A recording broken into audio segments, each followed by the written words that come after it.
Have we forgotten the purpose of our lives? Sometimes we think we exist just to have a good time.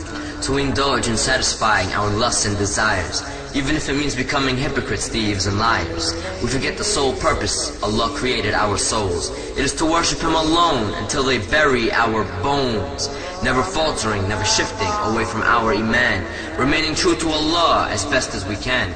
But beyond this belief in our hearts comes our actions, balancing obedience to Allah and appeasing satisfactions. What is a Muslim who forgets the commands of his religion, one who is blinded by dunya and lost all vision? Have we forgotten that we have one of two destinations? Hell is for the transgressors, and Jannah is for the patient. In this test we can enjoy ourselves and be pleased with our lives, but the reason we live is to worship Allah, and this will not change until we die. In the sorrow and regret of the most horrific of days, we would wish to return to dunya, only to change our ways. A day on which we beg Allah on our hands and our knees, return us to this dunya so we can salvage our deeds. But nay, you've had your chances and received your warnings. But remember when you slept during the early mornings, when you neglected Fajr and didn't keep up with your salah, you indulged in the obsession of this dunya with the sinners, and prevented your own self the company of the winners. And who might they be? If you ask as you listen, the winners are those who answered their Lord in submission. They obeyed Allah and realized life's mission, to submit to the one who created you from clay, and to fear the most horrifying, detrimental of days. The winners are the ones who enjoined in the worship of their Lord. They kept their covenant with Allah, not breaking one word, prayer by prayer, day by day, holding firmly to the Qur'an while following the Prophet's way. The best of the Muslims received Jannah's delight because they fasted through the day and prayed tahajjud through the night. They fulfilled necessary obligations and did more. They kept their loyalty to the one who they lived and died for.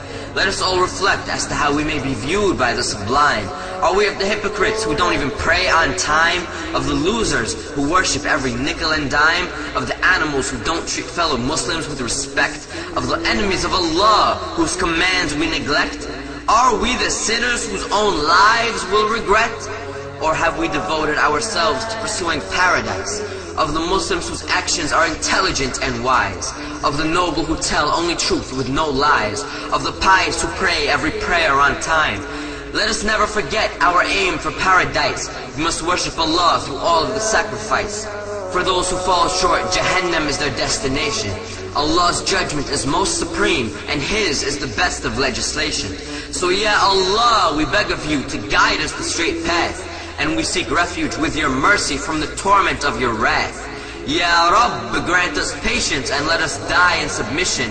Let us realize and succeed in the struggles of life's mission. We are for you, and to you we return. So grant us refuge from hellfire's burn.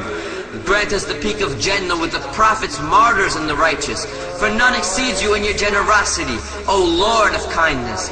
And send your peace and blessings upon He who you've sent to guide us, to make us of the pious, and to bring us out of the blindness. All praise is due to you, Lord of the heavens, the earth, and all that's between, Master of the universe, all knower of the unseen.